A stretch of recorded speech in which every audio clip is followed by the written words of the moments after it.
Hey fam, welcome back to my channel, and if you're new here, my name is Emily and I love playing with makeup. And today we are going to talk about the 10 makeup items that I recommend for spring. So if you want to see what that is, please stay tuned.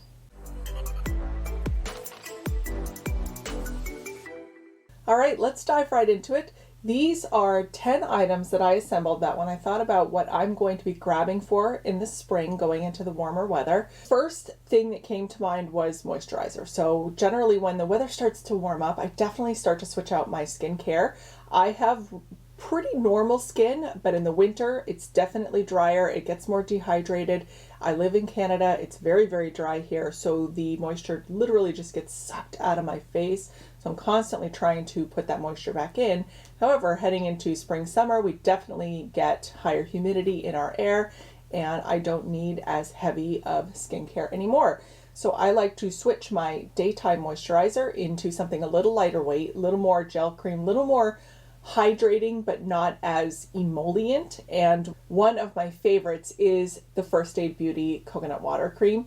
This is so lightweight, but it's hydrating. It wears so beautifully under makeup. It doesn't have anything in it that would interfere with any of my other skincare. And you'll see here it is just like a clear jelly kind of consistency. It soaks right in.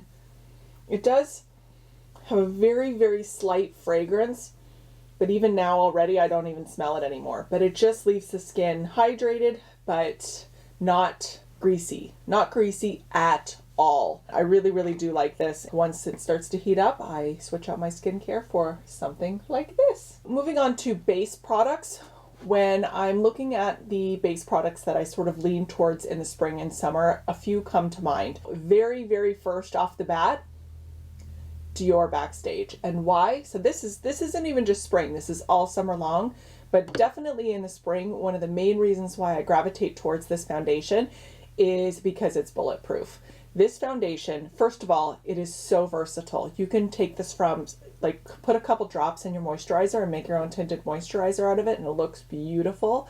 But you can get this puppy all the way to full coverage and everything in between and it looks great. It is bulletproof. You can walk through the rain in this, a sudden spring shower. I mean, with the weather fluctuations in the spring where it can be cold in the morning but then hot in the afternoon, you're not going to sweat this off. I can feel confident going out in the day with whatever the weatherman didn't predict for me and have it be thrown at me and my face isn't going to either melt or slide off my face. So this is a really, really great foundation if you live in an area that has unpredictable weather this time of year.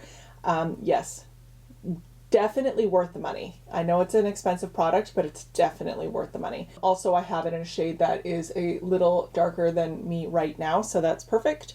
I don't usually wear it in the winter because I really love to wear sort of my BB creams and my more emollient base products in the winter, and this is quite liquidy. Definitely a spring and summer favorite, and I'm happy to grab it back out. Okay, moving on. So this is a new acquisition last year. It was a new release last year, but I really, really loved it in the late summer and into fall. Like, it was one of the foundations that I wore quite a lot. It is the Colourpop Pretty Fresh Hyaluronic. So one of the reasons why I don't wear this so much in the winter is because of the presence of the hyaluronic acid. Like I mentioned, I live in Canada. It is very, very dry here in the winter, and having too much hyaluronic acid in my skincare and my makeup and everything else means that I will actually lose the moisture in my skin because there is, you know, the world wants to keep an equilibrium, and if my skin has hyaluronic acid and a lot of moisture in it, it's going to exit my skin and go into the air. It's going to want to balance out. Now that it's getting sort of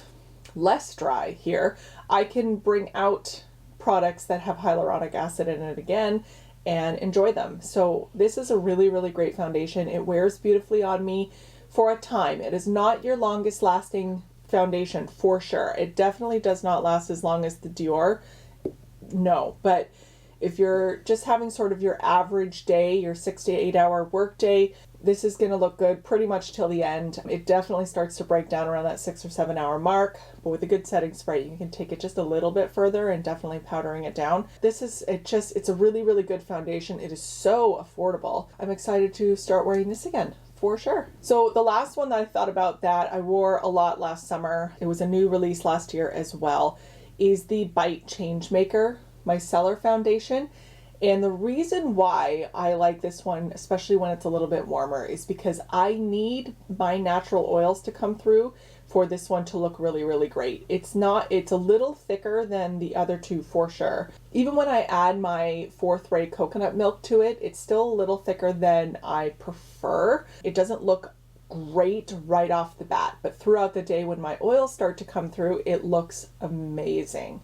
And it wears really well.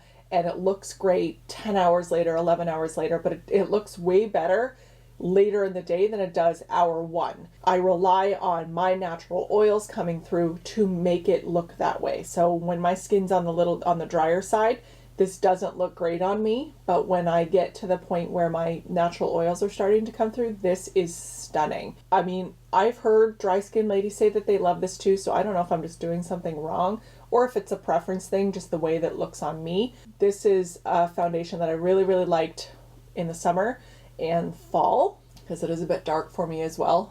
These are all in my summer shade. Excited to start using this again too.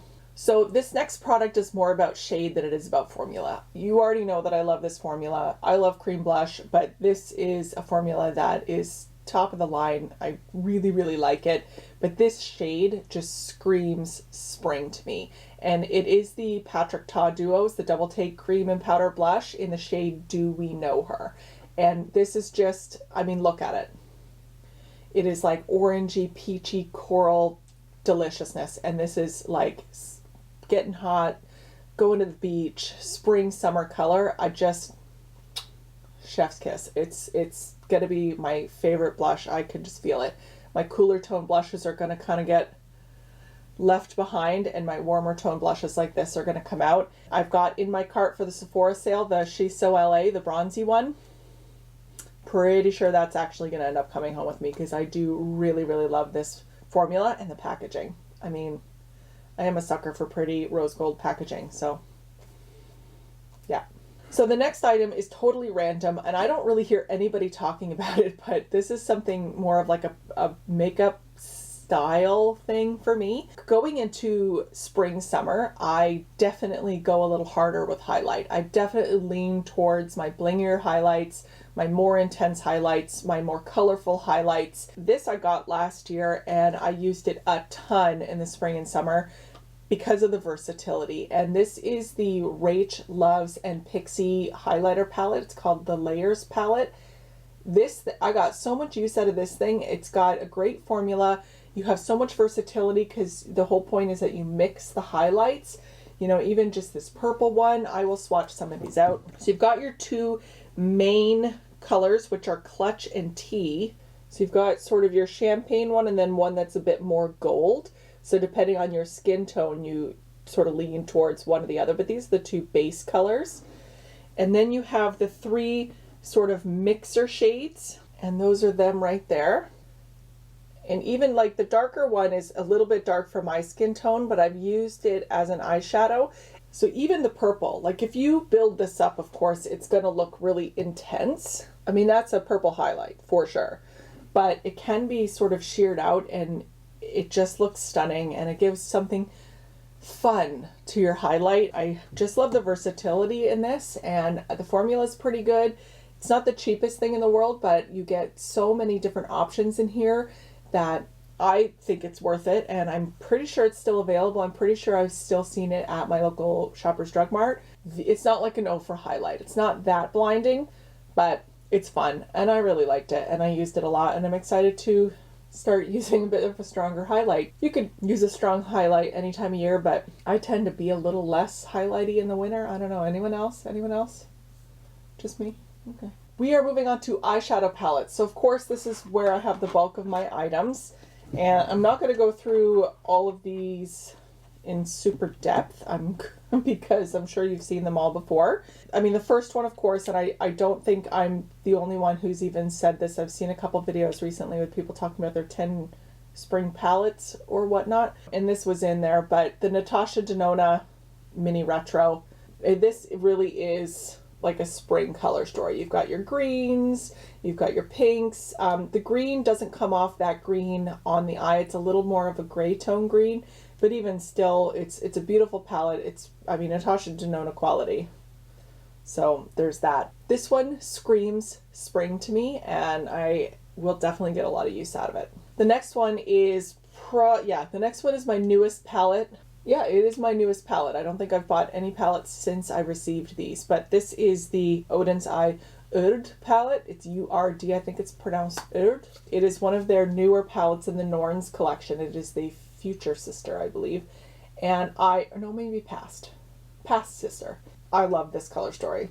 I think this is so springy. You've got, you know, some depth here that you can take it to that level, but if you keep it on this end, and even this green, like, oh, these eyeshadows are they're next level. Like, look at that.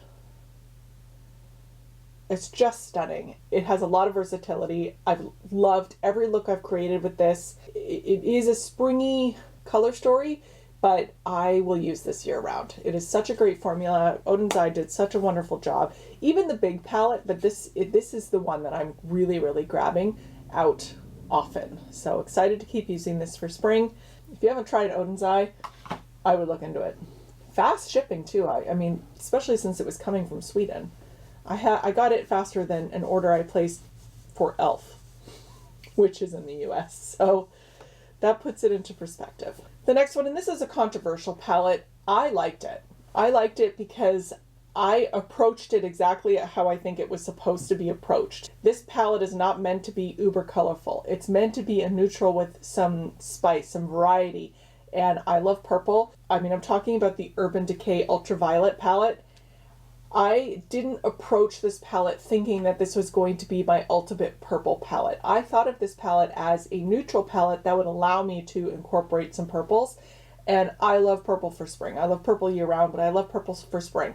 And don't be fooled. These shadows look darker, but they don't come out that dark. That's, I think, was some people's complaint, is that these aren't as true to pan.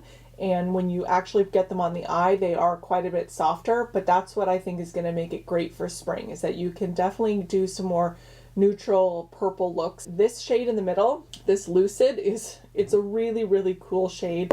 It's very, very pretty on the lid. It's sort of green and blue, and it's a very, very neat shade. So I really, really liked this palette, and I can see myself using it quite a lot in the spring because of the ability to be sort of neutral and leaning purple with a little bit of pop of purple. It's one of my favorites, actually. So I know, unpopular opinion. I couldn't do a spring makeup recommendations without talking about an eyeshadow palette that leans warm and pink.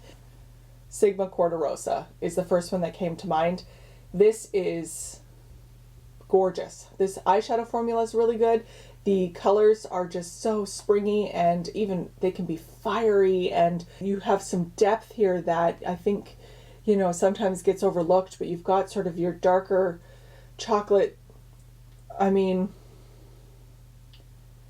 it's just so good. I gravitated a lot towards this in the fall, but I can definitely see this being a spring palette for me as well, because some of the softer pinks, you've got that gold, that yellow gold. It's a really, really great palette. If you've not tried Sigma's eyeshadow formula and you're a little afraid to sort of jump into the higher price point, they did just release a bunch of mini 9 pans that I think are $29, so great price point to try the formula. I have the Corderosa and the Untamed, and I love them both, but this one seems more springy to me. Rose gold, I love rose gold. It's what I'm wearing on my eyes today. Yeah, for sure. Sigma Corderosa. That is it. Those are the 10 things I recommend for spring. Those are the 10 things that I'm going to be gravitating towards in this spring. I mean, I'm sure there's more, but these are the top 10 things that came to mind right off the bat when I sat down to think about it. So I hope you enjoyed it. I hope this sort of inspired you to look at your own collection and decide what 10 things you're excited to bring out in the spring that are already in your collection. You know, get some use out of it. We're all excited that it's getting warmer outside. Yay! It is sunny and beautiful out today, so I'm excited to go back outside. Still, you know, a little cold at night, but finally. But I hope you liked today's video. If you did, give it a thumbs up. I would really appreciate it. And if you want to hang out with me again, definitely go ahead and hit the subscribe button. I would love to have you as part of the fam. Hope you have a wonderful day. Stay safe, be healthy, and wash your damn hands. Bye.